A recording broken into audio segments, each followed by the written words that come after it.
আচ্ছা, আমরা শ্রমের যোগান রেখা কেমন হতে পারে? আমরা শ্রমিক শুনেছি, শ্রম জানি, কিন্তু শ্রমের যোগান রেখাটা কেমন হতে পারে সেটা সম্পর্কে আমাদের এখনো পর্যন্ত অভিজ্ঞতা হয়নি। আমরা আজকে আলোচনা করব শ্রমের যোগান রেখার আকৃতি কেমন হয়। এবার শ্রমের যোগান রেখার আকৃতি জানার আগে আমাকে জানতে হবে যে শ্রমের যোগান রেখা কোথা থেকে পাই, শ্রমের যোগান রেখা কীরকম হতে পারে, এই বিষয়গুলো জানতে হবে। তাহলে আমরা কি জানি? শ্রমের উদ্ভব বা শ্রম দেয় কে? শ্রমিক। তাহলে শ্রমিকই হচ্ছে শ্রমের মালিক। শ্রমের একটা বৈশিষ্ট্য আছে, তুমি শ্রমকে স্টোর করে রাখতে পারো না, জমা করতে পারবো না। কেন? আজকে যদি আমি পরিশ্রম না করি তাহলে আজকের জন্য যে কাজটা হতে পারতো সে কাজটা থেকে কিন্তু বঞ্চিত থেকে গেল। অর্থাৎ আমি আজকে কাজ করলে যে উৎপাদনটা করতে পারতাম কালকে উৎপাদন করতে পারবো, কিন্তু আজকের উৎপাদনটা আর করতে পারবো না। ফলে শ্রমকে আমরা স্টোর করতে পারি না। শ্রম প্রত্যেক দিনের শ্রম শ্রমিকের কাছেই থাকে। সে যদি না শ্রম প্রদান করে তাহলে কিন্তু তার কি হবে? সেই শ্রমটা ওই দিনের জন্য শেষ হয়ে যাবে। এখানে সেই শ্রমিক, মজুরি এবং কিভাবে মজুরি কাজ করে সেগুলো নিয়ে আলোচনা করব। তাহলে আমাদের প্রশ্নটা কেমন আসতে পারে? শ্রমের যোগান রেখার আকৃতি কেমন হয়? এখানে দু রকম প্রশ্ন দিতে পারে। এক, শ্রমের যোগান রেখার আকৃতি কেমন হয়, তার থেকেও বেশি ইম্পর্টেন্ট ব্যক্তিগত শ্রমের যোগান রেখার আকৃতি কেমন হয় আলোচনা করো। কি প্রশ্ন আছে? ব্যক্তিগত শ্রমের যোগান রেখার আকৃতি কেমন হয়। ওকে, আমরা কি জানি? শ্রমিক কি করে? তার শ্রম প্রদান করে। তাহলে বিভিন্ন মজুরিতে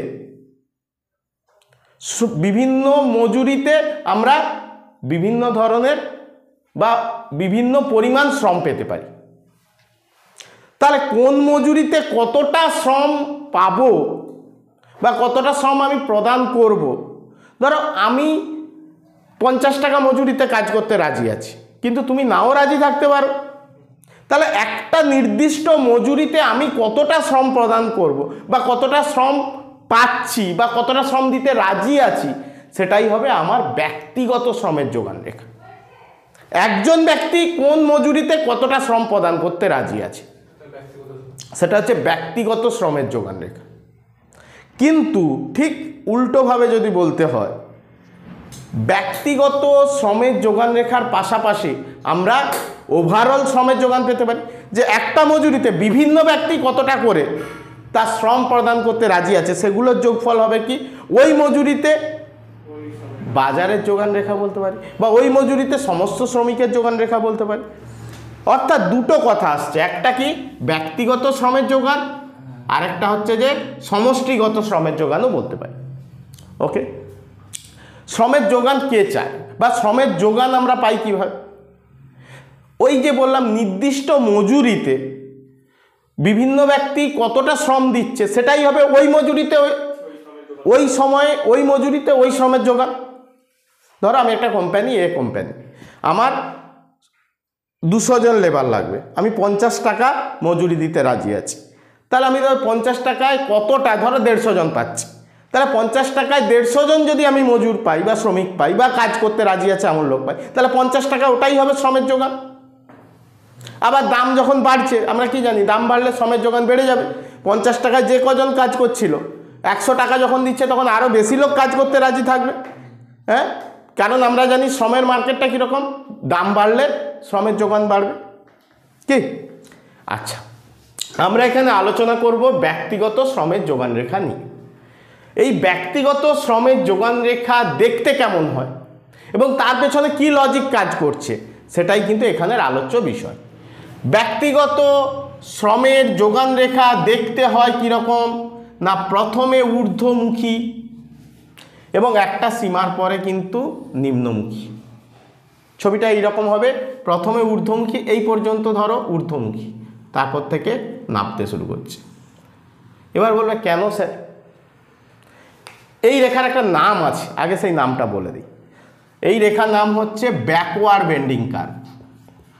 ব্যাকওয়ার্ড বেন্ডিং কার্ভ। পরীক্ষায় প্রশ্ন দেয় যে শ্রমের ব্যক্তিগত যোগান রেখা কেন পশ্চাৎমুখী হয়, পরীক্ষা এই প্রশ্ন হিসাবেই আসে। কীরকম না, ব্যক্তিগত শ্রমের যোগান রেখা কেন পশ্চাৎমুখী, এই কথাটা মাথায় রাখবে। দুটো কথা, ব্যাকওয়ার্ড বেন্ডিং মনে রাখবে আর তার সঙ্গে পশ্চাৎমুখী। পশ্চাৎমুখী কেন, দেখো এই পর্যন্ত বেড়েছে, তারপরে দেখো কমেছে। কিটা বেড়েছে না, আমাকে এখানে ওয়েজ, আর এখানে কি না টাইম। ধরো আমি ক ঘন্টা পরিশ্রম করতে রাজি আছি, এইখানটায় দেখো আমি সাপোজ ধরে নাও এটা 10 টাকা, তাহলে 10 টাকা আমি এতটা কাজ করতে রাজি আছি। 20 টাকা দিচ্ছে, তাহলে দেখো ওয়েজ যখন বাড়ছে তখন আমার কিটা বাড়ছে, পরিশ্রম। বা দুটোভাবে ভাবো ব্যাপারটাকে, একটা আমি পরিশ্রম করতে চাই আর লিজার বা বিশ্রাম নিতে চাই।